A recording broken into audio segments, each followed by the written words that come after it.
আজকে খুব অবাক করা একটা কথা যে টক শোতে বসে ডক্টর ইউনূসের বিরুদ্ধে বড় বড় কথা বলতেছে। তথ্য উপদেষ্টা বলছেন একটা অনুষ্ঠানে, এটা মিট দ্য রিপোর্টার্স অনুষ্ঠানে এই কথা তিনি বলছেন যে ওই সাহস কোথায় ছিল গত 15 বছরে। ওই সাহস আসলে সমস্যা হচ্ছে আরেক জায়গায়। কারণ এখন যারা তরুণ নেতৃত্ব, তরুণ উপদেষ্টা, তারা সব কিছু নতুন ভাবে আবিষ্কার করছে।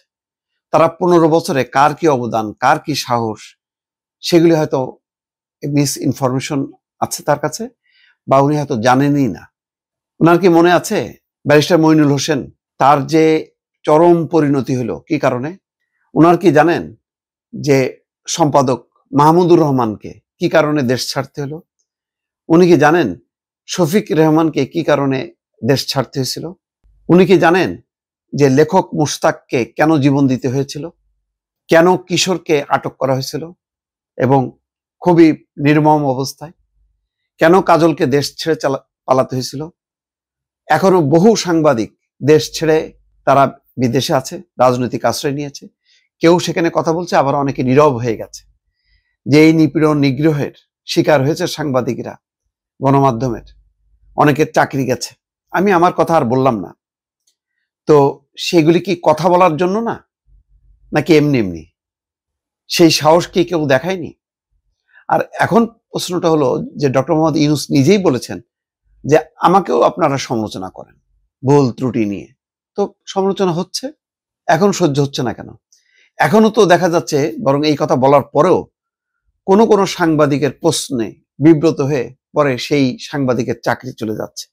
গণমাধ্যমগুলো, চ্যানেলগুলো একই এরিনার লোকজনকে দাওয়াত করে, ভিন্ন মতের, অর্থাৎ আওয়ামী লীগের মতাদর্শের কোনো লোককে আনতে সাহস পায় না।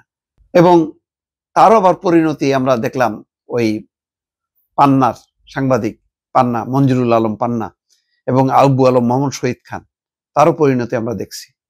তো এখানে বলছেন যে যারা ভায়োলেন্স করবে আজকে যদি সুযোগ পায় আজকেই আমাদের মেরে ফেলবে। তারা ঘুরে বেড়াচ্ছে সাংবাদিক পরিচয়ে এবং বুদ্ধিজীবী পরিচয়ে, টেলিভিশন টকশোতে বসে ডক্টর মোহাম্মদ ইউনূসের বিরুদ্ধে বড় বড় কথা বলতেছে। এই সাহস 15 বছরে কোথায় ছিল? তো ভালো যে এই ধরনের কথা উচ্চারণ করা, এটা খুব অবাক কাণ্ড। মানে এটা ঠিক ওই যে 15 মানে মনে হচ্ছে যেন বাংলাদেশের এই পুরো প্রেক্ষাপটটা গত 1 মাস, শেখ হাসিনা পতনের 1 মাস বা 2 মাস রচিত হয়েছে। এর আগে বহুজনের যে বিভিন্ন পেশার মানুষ, সেই ডাক্তার হোক, আইনজীবী হোক, রাজনীতিবিদ হোক, বুদ্ধিজীবী হোক, অথবা সাংবাদিক হোক, তারা যে কি পরিমাণ নিগ্রহের শিকার হয়েছে। তারা সত্য কথা বলতে যে, শেখ হাসিনার সমালোচনা করতে যে কি পরিমাণ নিপীড়নের শিকার হয়েছে। ব্যারিস্টার মইনুল হোসেন তো বলা যায় যে তার এই চরম পরিণতি এবং মৃত্যু অনেকটা শেখ হাসিনার বিরুদ্ধে যে সেই কথা বলার কারণে তাকে অন্যভাবে প্রতিশোধ নেওয়া হলো। তো সুতরাং সাহস ছিল। এখন সেই সাহসগুলো কেন 15 বছরে আরো গবেষণা করা দরকার, কারা সাহস দেখিয়েছিল আর কারা দেখায়নি। তো সুতরাং শেখ হাসিনার সময় কোথায় ছিল এই কথাটা বললে যারা সাহস দেখালো 15 বছরে, তাদেরকে কিন্তু অপমানিত করা হয়। এটা একটু মাথায় রাখা দরকার।